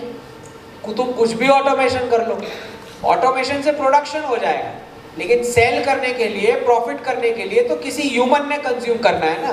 तो अगर आपका बर्थ रेट जा चुका है तो इकोनॉमी चल ही नहीं सकती है, right. Wealth only passes by birthright, by inheritance, और कोई तरीका नहीं है वेल्थ पास ऑन करने का वर्ल्ड का।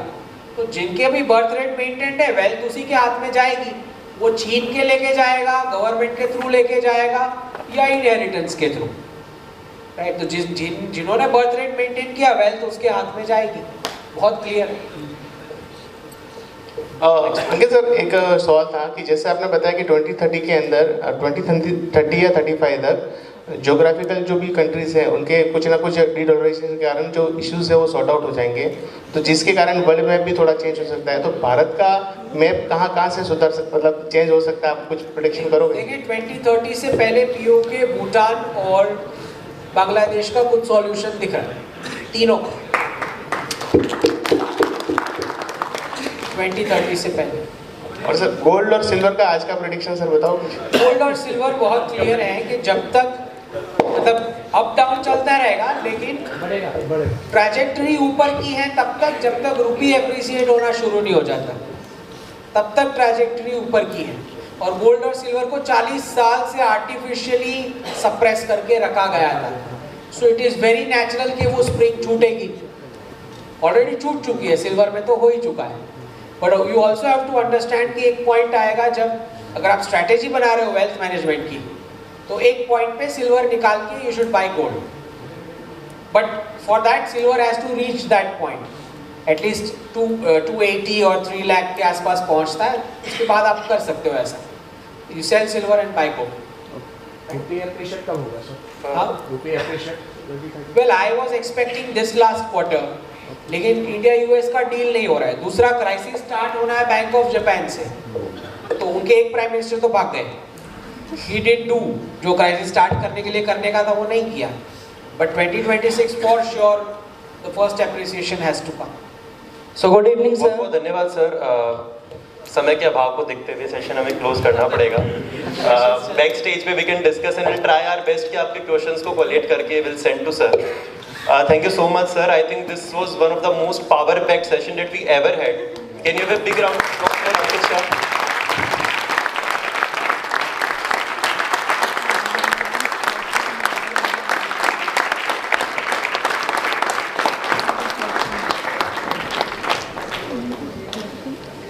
Now I would like to invite Shubham Singh sir to give a vote of thanks.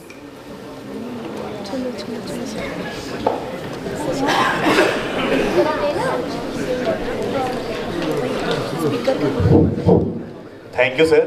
आपने बताया कि चीज़ें कैसी चलती हैं. मैं कुछ पॉइंट जल्दी से कंक्लूड करना चाहूँगा कि आपने बताया कि हमारी इकोनॉमी में चीज़ें कैसे फोकस रहती हैं कि 2014 में दिल्ली को कैसे बनाया गया और सनातन इकोनॉमिक्स मॉडल हम कैसे उस पर बैक जा सकते हैं, हमारी इकोनॉमी कितनी सस्टेनेबल है, इसके बारे में आपने बताया. 2030 के बाद अपना इंडिया, हम 2047 की बात करते हैं, 2030 में कैसा दिखेगा इसके बारे में भी आपने बताया. और लैंग्वेज के इशू रहता है, लोग कुछ भी लैंग्वेज सीखते हैं. आपने बताया कि इकोनॉमिक जो हमारा इस बार का सब्जेक्ट है कि आत्मनिर्भर भारत, ऐसी कौन सी लैंग्वेज है जो हमें सीखनी चाहिए जिससे हम और अपनी इकोनॉमी को बूस्ट कर सकते हैं. वो हैं चाइनीज़, जापानीज़, अरेबिक. ये लैंग्वेज आपको सीखनी चाहिए. कुछ चीज़ें और हैं जो रियल गोल्ड जो है उसकी वैल्यू कितनी इंपॉर्टेंट है पेपर गोल्ड से, वो आपने बताया. फार्मर कितने अमीर रिच होंगे इस देश के, वो भी आपने बताया. गाय का इम्पोर्टेंस क्या है हमारे संस्कृति में, हमारे इकोनॉमी में, आपने वो भी बताया. इसी के साथ सर मैं दिशा फाउंडेशन की टीम के तरफ से आपका बहुत बहुत आभार मानता हूं कि आपने ये सत्र लिया और हम ऐसी आशा भी रखते हैं सर कि आगे आपका मार्गदर्शन मिलता रहेगा. आपकी स्वास्थ्य अच्छा रहे, दीर्घायु रहे, ऐसी हम कामना करते हैं. इसी के साथ आपका बहुत बहुत धन्यवाद sir.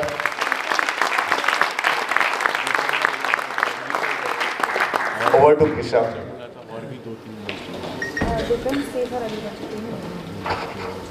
Now I would like to request all the dignitaries to please join the audience for the group photo.